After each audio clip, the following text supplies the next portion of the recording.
France. ഇപ്പം നമ്മൾ ഇന്നലെ സെക്കൻഡ് ടൈം വർഷങ്ങൾക്ക് ശേഷം പടം കണ്ട്. ഞാൻ ആദ്യം കണ്ടിരുന്നു, സെക്കൻഡ് ടൈം ഫാമിലി ആയിട്ടാണ് കണ്ട്. അപ്പു, സ്നേഹ, അമ്മു. അപ്പോൾ എനിക്ക് പടം ഭയങ്കര ഇഷ്ടമായിരുന്നു.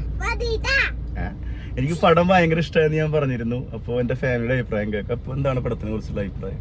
ഫസ്റ്റ് ഹാഫില് ഇമോഷണൽ കുറേ ഉണ്ടായിരുന്നു. പിന്നെ ചില ഭാഗങ്ങളൊന്നും അത്രയ്ക്ക് ഇഷ്ടപ്പെട്ടില്ല എനിക്ക്. പിന്നെ സെക്കൻഡ് ഹാഫിലാണ് കുറച്ച് ഇമോഷണലൊക്കെ വന്നിട്ട്. ഫസ്റ്റ് ഹാഫിലാണ് ഇവരെ ഫസ്റ്റ് സൗഹൃദത്തിലാണ് എന്താണ് പിരിഞ്ഞ ആ സമയത്ത് തന്നെ. പിന്നെ ഇമോഷണൽ ഇതൊക്കെ ഉണ്ടായിരുന്നു. സെക്കൻഡ് ഹാഫിൽ പാട്ടുകളൊന്നും ഉണ്ടായിരുന്നു.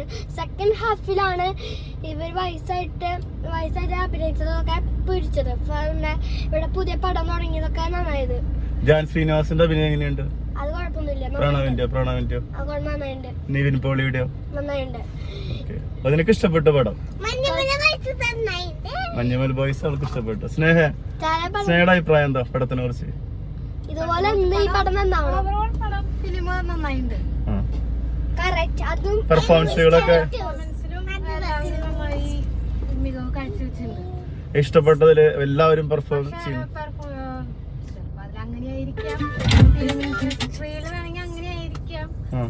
പക്ഷെ ഒരു നെഗറ്റീവ് തോന്നുന്നത് വെച്ച് കഴിഞ്ഞാൽ പ്രണവ് ഒന്നാവാത്ത പോലെ കരിയറിലെ ഒന്നാവാത്ത പോലത്തെ ഒരു അവസ്ഥയാണ്. ശരിക്കും എല്ലാവർക്കും എല്ലാ ലൈഫും കാര്യങ്ങളൊക്കെ ഇപ്പോ അവനിപ്പോഴും കുടിച്ച് അതുപോലെ തന്നെ നടക്കും. അതൊരു ഒന്നല്ലാത്ത പോലെ. പെർഫോമൻസ് എങ്ങനെയുണ്ട്? പെർഫോമൻസ് സൂപ്പർ ആയിരുന്നു. അതിലെല്ലാവരും ബേസിന്റെ പെർഫോമൻസ് ആയാലും നിവിൻ പോളിയിലായാലും നീരജ് മാധവന്റെ അവരൊക്കെ അടിപൊളിയുണ്ട്. ഓ, നമ്മുടെ ഫാമിലിയിൽ എല്ലാവർക്കും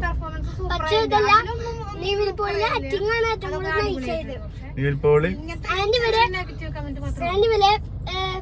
ഇമോഷണൽ കഴിഞ്ഞിട്ട് ഇത് കഴിഞ്ഞിട്ട് ഇവിടെ പുതിയ പടം തുടങ്ങി എല്ലാരും കൂടിയിട്ട്. അതാണ് സീൻ നൈസാക്കിയത്.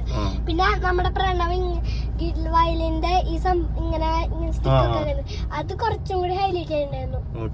പാട്ടൊക്കെ. അമ്മു, നിനക്ക് എന്താ അഭിപ്രായം? ശരി. അപ്പൊ നിങ്ങള് ഫാമിലി ആയിട്ട് എൻജോയ് ചെയ്ത് കണ്ടു. അപ്പൊ ഒരു ഫാമിലി ആയിട്ടുള്ള ഒപ്പീനിയൻ പറയാൻ വിചാരിച്ചതാണ് വീഡിയോയിൽ വന്നത്. Okay, thank you, bye. അടുത്തൊരു വീഡിയോ ആയിട്ട് വീണ്ടും വരാം. ബൈ.